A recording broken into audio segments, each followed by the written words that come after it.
Up next, there was supposed to be a keynote by two fundamental people in the tech and chip industry worldwide. But unfortunately, Sarah Manis, Director HR Processes and Information at ASML, is absent due to health reasons. But don't be afraid. Senior Vice President Global Enabling Services and two-time CIO of the Year, Aloys Kregting, will take on the task to enlighten us all about this important subject.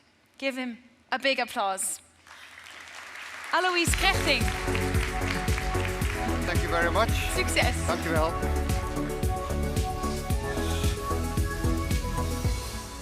So, also good morning from my side. I have the honor to bring you into the afternoon of today. And really great to be here in probably the biggest event in the Netherlands in IT. And in this case, I'm extra happy because I also represent one of the most beautiful companies in the world, ASML. And we have said it already today before, it's only great people that deliver great results. And therefore, I think this is a very relevant topic as well. But before I go there, just a few words on ASML. So you probably know that we are at the heart of the whole IT industry, in the semiconductor industry. So everything that we talk about today basically is there because we have a company, ASML, that makes all these chips in the end, right? So the purpose that we have is to make sure that we pushing technology beyond the existing limits so that we unlock the potential of society. So in other words, we create new possibilities. And we do that by enabling groundbreaking technology. And we can do that, by doing that, we can solve some of the humanity's toughest challenges. And again, this is done by combining really smart people and really smart companies and really smart customers in a unique way. And together with those partners, what I just mentioned, we are creating new possibilities, new solutions that drive every more the advancements of microchips. And we, in some cases, we have basically fulfilling Moore's law. Unfortunately, he's no longer there. So basically, all major chip makers in the world, they use our technology. So we have, in the majority of our portfolio, there's basically no competition at the moment. So everything is coming. You see here in the picture behind, you see our campus in Veldhoven, where we have one of our major locations, bringing back all those lithography machines, and they are literally the most complex machines on the planet. Also, from a market capitalization, we are at the moment the largest, and we have an annual research and development budget of well over 3 billion. We leave the exact details behind us. Now, at the moment, we have a global presence across the world with well over 40,000 people. In last year, for example, those statistics I still remember, we were recruiting about 900 people each month. And they come into the offices, all wanted to have a badge and a laptop and a parking place. That's probably most of our most strict resources that we have. We are present in 60 countries in about 16 locations, so it's not the most spread multinational in the world, I would say, but with some heavy locations like in Korea, Taiwan, US, and of course in Veldhoven, next to all the other locations that you see here. Now, let's zoom in a little bit on the HR topic. It was already said, we are creating very special technology, and that can only be done because we have very special people.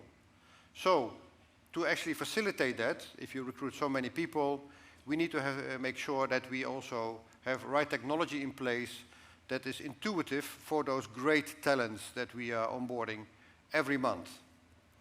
So when we created this, we wanted to make sure that we create a HR platform basically using those principles. And I'm not going to mention all the principles, but I want to highlight 4 out of them. And the first one is here in the corner, in the top corner, that we wanted to keep things simple and smart. So it is actually quite easy to overwhelm all our employees with lots and lots of technology. That includes also all this new AI. So what we have tried to set up, and again, all the credits go to my colleagues that did this before I even joined, to make sure that everything that we can automate, we do that. So as much as possible. The second topic is that we want to make sure that somehow we use standards, but we try to tailor them to the individual. So there are different user groups, and with that, we want to make sure that we facilitate them in a specific way.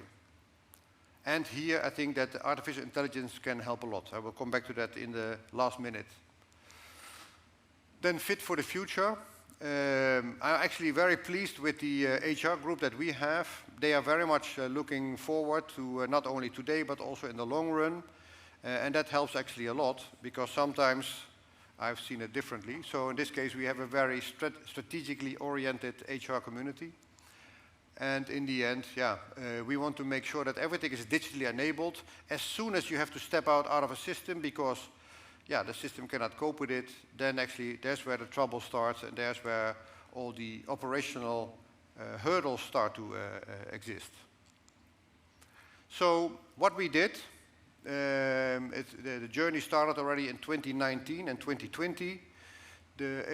We made together a choice to roll out Workday and ServiceNow. And with those 2 building blocks, we basically started to build the whole stack where we are today. So we have a HR information systems landscape completely based on the employee experience.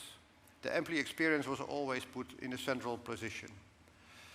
Then we did the foundation, which I just mentioned, Workday and ServiceNow. And of course, we go through a normal adaptation process. And of course, we also had to make sure that it's stabilized. Not only the systems, but also the user aspect to it.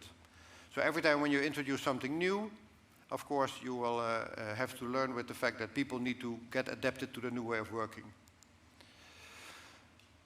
And now we are in a stage of where we can pick the fruits of all of this. So we have integrated talent management.